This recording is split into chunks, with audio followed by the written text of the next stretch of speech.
प्राचीन समय की बात है। एक नगर में एक धर्मपरायण परंतु अत्यंत निर्धन स्त्री अपने पति और बच्चों के साथ रहती थी। वह नित्य देवी देवताओं की पूजा किया करती थी और ईमानदारी से जीवन निर्वाह करती थी, परंतु फिर भी उसे जीवन में बहुत कष्टों का सामना करना पड़ता था। एक दिन वह पास की एक अमीर स्त्री के यहाँ काम करने गई। वहां उसने देखा कि घर में सुख, संपत्ति और वैभव की कोई कमी नहीं थी। उसने उस स्त्री से पूछा कि हे बहन, तुम्हारे जीवन में इतनी समृद्धि और शांति कैसे है? वह स्त्री मुस्कुराई और बोली, बहन, यह सब मां वैभव लक्ष्मी के व्रत और उनकी कृपा का फल है। उस अमीर स्त्री ने उसे वैभव लक्ष्मी व्रत की विधि और कथा बताई। उसने बताया कि यह व्रत शुक्रवार के दिन किया जाता है और इसमें मां लक्ष्मी की सच्चे मन से पूजा करने पर वह अपने भक्तों पर कृपा करती है।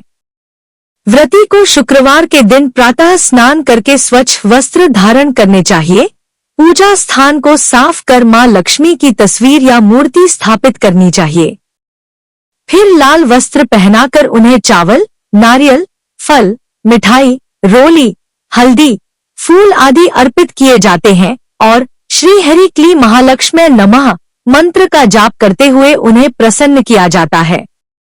फिर व्रत कथा का श्रवण किया जाता है और सायंकाल को आरती कर प्रसाद वितरण कर व्रत का समापन होता है। इस व्रत की कथा अत्यंत चमत्कारी है और इसे सुनने मात्र से मां लक्ष्मी प्रसन्न हो जाती है। कथा इस प्रकार है। एक नगर में एक निर्धन ब्राह्मण रहता था, जिसकी पत्नी अत्यंत धार्मिक और पतिव्रता थी। एक दिन वह भोजन के लिए अपने पति से कहने लगी तो ब्राह्मण बोला, हे प्रिय, आज घर में कुछ भी अन्न नहीं है, मैं कुछ यत्न करता हूँ। वह बाहर निकला। बहुत प्रयास के बाद भी उसे कोई काम नहीं मिला।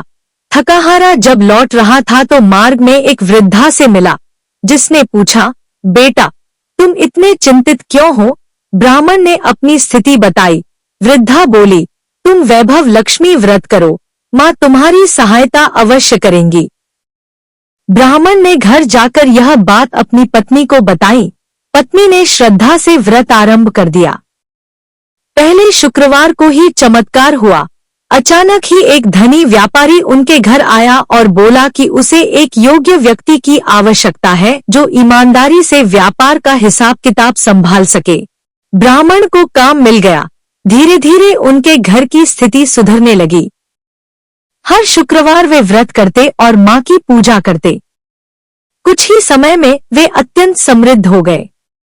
यह देखकर नगर की अन्य स्त्रियां भी इस व्रत को करने लगी।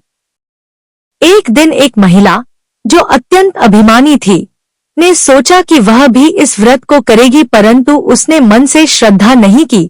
व्रत को बोझ समझकर किया, नियमों का पालन नहीं किया, कथा भी अधूरी सुनी और बिना प्रसाद बांटे ही भोजन कर लिया। मां लक्ष्मी उससे रुष्ट हो गईं और उसके घर से वैभव चला गया। उसने जब यह देखा तो वह उस ब्राह्मण स्त्री के पास गई और अपनी भूल मानी। ब्राह्मण पत्नी ने उसे समझाया कि व्रत में श्रद्धा, नियम और सेवा का महत्व है। उस स्त्री ने पुनः सच्चे मन से व्रत करना प्रारंभ किया और मां लक्ष्मी की कृपा से उसे फिर से सुख शांति प्राप्त हुई। एक और कथा के अनुसार एक नगर में एक राजा राज करता था, जो अत्यंत न्यायप्रिय था, परंतु अचानक ही उसके राज्य में दुर्भिक्ष पड़ा, अन्न का अभाव हुआ और प्रजा दुखी हो गई। राजा ने कई यज्ञ कराए परंतु कोई लाभ नहीं हुआ। एक दिन एक साधु दरबार में आया और बोला, हे राजन, यदि आप और रानी मां वैभव लक्ष्मी का व्रत करें और समस्त प्रजा को भी इसके लिए प्रेरित करें तो अवश्य ही राज्य में समृद्धि लौटेगी। राजा और रानी ने विधिपूर्वक व्रत किया, मां की कथा सुनी और श्रद्धा से पूजा की। कुछ ही दिनों में वर्षा हुई, खेतों में फसल लहलहाई और राज्य में पुनः सुख शांति लौट आई। प्रजा ने मां लक्ष्मी का गुणगान किया और तब से यह व्रत पूरे राज्य में किया जाने लगा। इस प्रकार वैभव लक्ष्मी व्रत न केवल व्यक्तिगत जीवन को समृद्ध करता है, बल्कि पूरे समाज और राष्ट्र की उन्नति का मार्ग बन सकता है।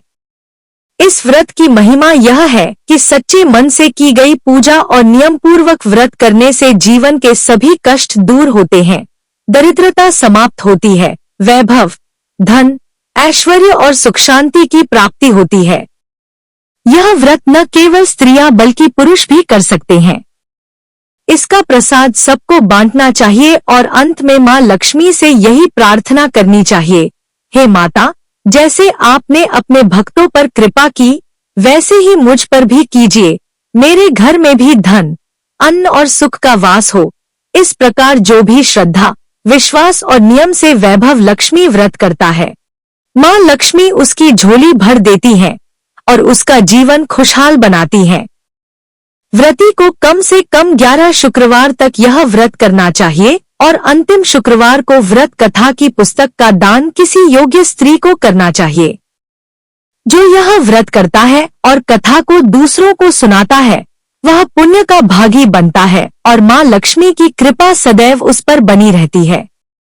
अतः हमें भी इस व्रत को सच्चे मन से करके अपने जीवन में सुख, समृद्धि और वैभव लाना चाहिए, क्योंकि मां लक्ष्मी केवल धन की देवी ही नहीं, अपितु शांति, प्रेम और समृद्धि की प्रतीक है, और जो भक्त उन्हें प्रेम पूर्वक स्मरण करता है, वह कभी दरिद्र नहीं रहता।